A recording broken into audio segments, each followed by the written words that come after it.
In this video, I'm going to talk about particularly in lithium-ion battery, and I will show that how to find problem and write the problem for lithium-ion battery. Before this, let's know a little bit about in my past videos I talked about supercapacitor and batteries, right? From there I find the problem that battery having large energy density while supercapacitor having large power density. Supercapacitor we use when we need to deliver faster energy, while energy we use when we want to go for long distance, right? Energy density. So there is a problem. This one we do not use for faster work, and this one we do not use for long term. Okay, in both there are problem, right? So we need a device to deliver both higher, like the higher energy density as well as high power density. But let's talk about particularly for battery. This does not mean that a battery has problem, that battery has no uses. Battery has a lot of uses, particularly lithium-ion battery, right? Lithium-ion mean they use lithium-ion, Li, lithium ions in this battery, right? So let's read this statement. It is very beautiful problems, right? This is problem for your PhD work, for your master work.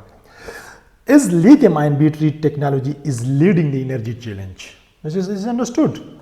We are praising basically lithium-ion battery. We do not say that lithium battery is nothing, or lithium-ion battery technology is leading the energy challenge.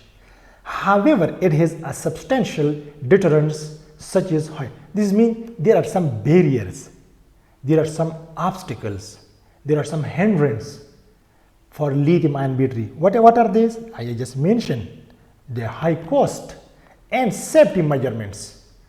Lithium battery, lithium ions are safety problematic, mean environmental problem, right? Now to circumvent this, mean to overcome this issue, we need to explore new material. Exploring new material or crucial or mandatory or indispensable. Here just we use lithium ion, then why don't we use another ion instead of this? So such as aluminum ion and sodium ion. I am not strong in chemistry, but if you go to the periodic table, so I hope that these will be there, similar periodic table I think, or more or less. So we such as aluminum ion and sodium ion technology can replace this lithium and can solve this safety problem. And moreover, developing nanostructure material. If you develop nanostructure material, if you decrease the size of a material, so that can also change the property a lot, right? So by developing means synthesizing or making nanostructure material, they are capable of high power density and high energy density. You see here, this means that if you develop a nanostructure material, so that can perform better than a microstructure or a macrostructure material. So using nanostructure material, we can get high energy density and high power density.